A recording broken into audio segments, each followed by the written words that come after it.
Mungkin kamu punya anjing yang senang mengibaskan ekornya di sekitar rumah atau mengendus-endus kakimu. Pernahkah kamu merasa kagum dengan pendengaran anjingmu yang begitu tajam? Ia bisa mendengarmu membuka bungkus keripik dari lantai yang berbeda. Bahkan dengan kemampuan luar biasa ini, sebagian besar anjing rumahan tidak memiliki pendengaran terbaik di dunia hewan.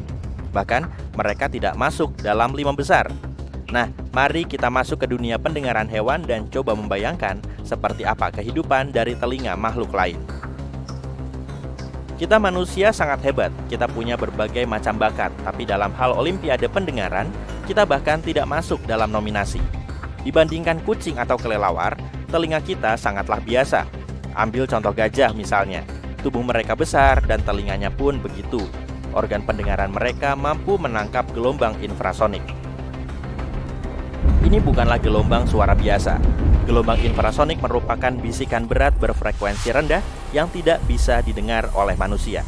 Ini berarti gajah dapat mendengar hal-hal seperti awan hujan yang sedang bergerak. Tidak hanya itu, mamalia besar ini juga memiliki cara yang cukup pintar untuk berkomunikasi. Mereka menghentakkan kaki ke tanah, menciptakan getaran yang hampir tidak terdengar oleh kita. Namun bagi gajah, getaran ini setara dengan panggilan telepon jarak jauh. Pesan-pesan tersebut diterima melalui kaki dan tulang telinga mereka, bahkan dalam jarak yang sangat jauh. Sinyalnya benar-benar bagus. Beralih ke kelelawar, mereka adalah ahli navigasi malam hari, berkat penggunaan ekolokasi. Hewan-hewan ini memancarkan suara berfrekuensi tinggi yang memantul kembali setelah mengenai objek.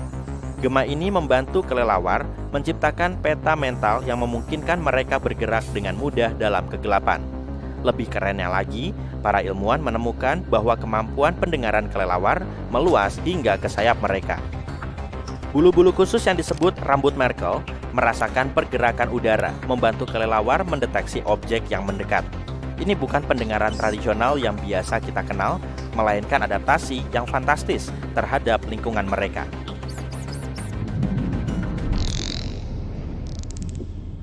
Lumba-lumba di sisi lain adalah ahli akustik air. Sebagai permulaan, kamu mungkin berpikir bahwa berada di bawah air akan menghambat pendengaran. Tapi lumba-lumba mengubah tantangan ini menjadi sebuah keuntungan. Mereka punya versi ekolokasi sendiri yang memancarkan denyut sonik dari dahinya. Suara-suara ini memantul dari benda-benda dan ditangkap oleh rahang lumba-lumba sebelum dikirim ke otak melalui saraf pendengaran yang sangat berkembang. Telinga lumba-lumba tidak memainkan peran utama dalam pendengaran seperti kita. Sebaliknya, lumba-lumba menemukan cara-cara inovatif untuk mendengar yang sekali lagi membuktikan betapa mengagumkannya hewan ini. Jangan biarkan status sebagai hewan peliharaan menipumu. Kucing dan anjing memiliki pendengaran yang sangat baik. Telinga kucing didesain untuk menangkap suara berfrekuensi tinggi dari jarak hingga 50 meter, sangat berguna untuk menangkap tikus, bukan? Anjing di sisi lain ahli dalam melokalisasi suara berkat otot-otot di sekitar telinganya. Pernah melihat anjingmu menggerakkan telinga mereka ketika mendengar sesuatu yang mencurigakan? Itu pertanda pendengaran mereka yang tajam sedang bekerja. Bahkan makhluk terkecil yang berdengung di sekitar kita seperti serangga sebenarnya dapat mendengarkan dunia. Bahkan beberapa serangga memiliki sesuatu yang mirip dengan gendang telinga manusia. Ini adalah membran kecil yang halus bernama timpani. Gendang telinga kita bergetar karena gelombang suara. Getaran tersebut kemudian diubah menjadi sinyal yang dapat dimengerti oleh otak kita. Kamu pasti pernah mendengar suara jangkrik di malam hari atau nyanyian cicada yang berirama di musim panas. Para ahli simfoni kecil ini menggunakan pengaturan seperti ini untuk mendengarkan dunia. Bukan hanya itu saja, beberapa serangga menggunakan pendekatan yang berbeda untuk mendengarkan sekitar kita. Ada sel sensorik tepat di tengah antena mereka. Struktur ini disebut organ Johnston. Kita ambil contoh nyamuk, atau lebah, atau bahkan lalat buah. Mereka menggunakan antena tidak hanya untuk navigasi, tapi juga untuk mendengarkan dunia. Bahkan, bisa lebih keren lagi. Hawk moth, makhluk nokturnal berwarna kehitaman, memiliki organ unik yang terletak tepat di dalam mulut mereka. Organ ini semacam kekuatan super yang memungkinkan mereka mendengar suara ultrasonik. Dengan ini mereka bisa menghindar dari terjangan kelelawar yang sedang berburu. Dalam hal pendengaran terbaik, dunia hewan memiliki pemenang yang benar-benar unik. Ia adalah ngengat. Bukan sembarang ngengat, melainkan ngengat Greater Wax yang ditemukan oleh para ilmuwan di Glasgow, Skotlandia. Mereka tahu beberapa hal menarik tentang ngengat ini yang membuat kita sangat ingin tahu.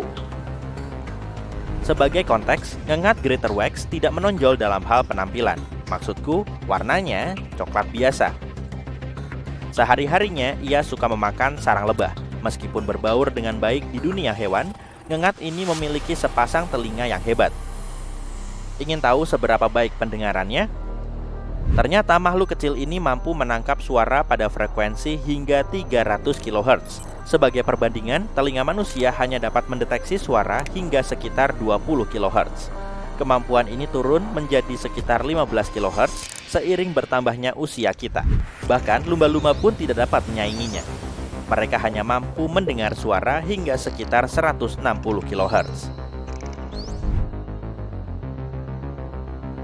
Kamu mungkin bertanya-tanya untuk apa ngengat butuh pendengaran super seperti itu. Para ilmuwan menjelaskan bahwa alasan dibalik pendengaran yang luar biasa ini terletak pada naluri untuk bertahan hidup, lebih tepatnya predasi. Kelelawar menggunakan sinyal ekolokasi berfrekuensi tinggi untuk menemukan ngengat yang lezat, serta serangga lainnya. Tapi ngengat kecil yang pintar ini telah berevolusi untuk menangkap frekuensi yang bahkan kelelawar tidak bisa mendengarnya. Terlepas dari alasan ini, masih menjadi misteri kenapa ngengat ini perlu mendengar frekuensi setinggi itu. Selama penelitian, para ahli mendapati perekaman ultrabunyi berfrekuensi tinggi merupakan hal yang rumit. Jadi ada kemungkinan kelelawar sebenarnya mampu memancarkan panggilan pada frekuensi super tinggi yang dapat didengar oleh ngengat. Untuk mengungkap semua ini, para ilmuwan menggunakan perangkat ultrasonik yang dirancang khusus. Alat ini memancarkan frekuensi super tinggi dan mereka kemudian mengamati reaksi ngengat menggunakan elektroda untuk mengukur respons saraf mereka. Implikasi praktis dari penelitian ini bisa sangat luas. Memahami cara kerja telinga ngengat Greater Wax bisa berdampak besar pada dunia teknologi. Pengetahuan ini dapat membantu para peneliti untuk membuat mikrofon yang sangat kecil. Misalnya, kita tahu bahwa semua jenis makhluk hidup, mulai dari yang terkecil di darat hingga makhluk raksasa yang berenang di lautan, dapat menangkap frekuensi suara tertentu yang tidak dapat ditangkap oleh telinga manusia. Namun, para ilmuwan telah mendapat penemuan yang menarik.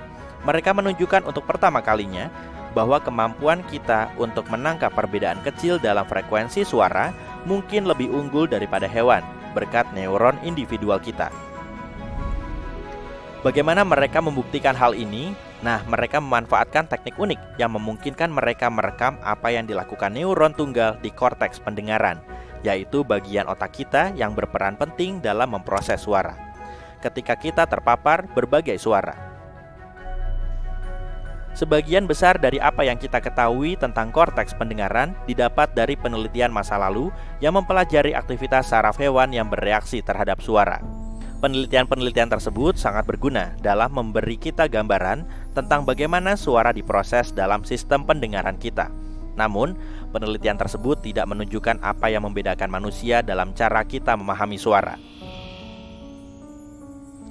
Ketika para ilmuwan menguji bagaimana kita merespons suara buatan, mereka menemukan bahwa neuron-neuron di korteks pendengaran merespons dengan tingkat akurasi yang mengejutkan terhadap frekuensi tertentu. Ilmuwan bahkan dapat menangkap perbedaan hingga seperempat nada, hanya dengan melihat reaksi masing-masing neuron. Itulah tingkat detail yang tidak biasa ditemukan pada korteks pendengaran mamalia lain. Satu pengecualian mungkin kelelawar yang menggunakan pendengaran mereka dengan cara yang cukup unik. Tapi ini bisa menjelaskan kenapa kita manusia bisa membedakan frekuensi dengan lebih baik daripada hewan. Sepertinya cara otak kita memproses frekuensi suara memiliki beberapa fitur khusus. Ketika ilmuwan memainkan suara yang lebih alami seperti percakapan musik dan suara sehari-hari, neuron-neuron tersebut menunjukkan pola aktivitas yang kompleks. Pola-pola ini tidak dapat sepenuhnya dijelaskan hanya dengan selektivitas frekuensi neuron.